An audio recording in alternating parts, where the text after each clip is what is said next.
Историю родного края с малых лет решили преподавать в Центре дополнительного образования поселка Айхал. В день Мирнинского района там провели познавательные лекции для детей.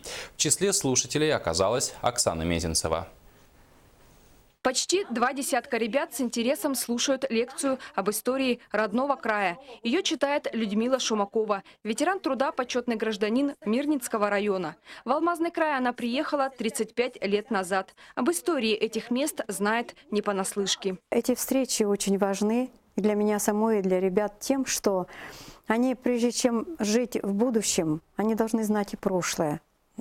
Как было сложно. Я им часто показываю снимки, где дорога жизни, где вот там машины вот эти, которые еле-еле на издыхании, они едут, они в болоте, они застревают. Вспоминали в этот день и историю Айхала. Лектор рассказала ребятам об основателе поселка Георгии Кадзеве, о том, как жили в палатках и как строили фабрику номер 8. Как выглядел Айхал десятки лет назад, ребята узнали, рассматривая фотографии тех лет. Вскоре лекция переросла в дискуссию. Юных айхальцев интересовало многое. Мне понравилось,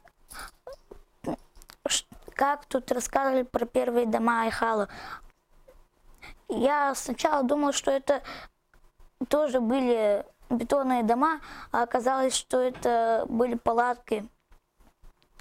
А потом были деревянные дома, и наконец-то построили бетонные.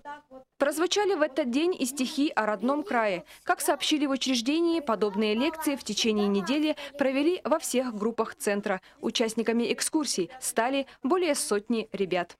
Оксана Мезенцева, Александр Адамантович, телерадиокомпания «Алмазный край».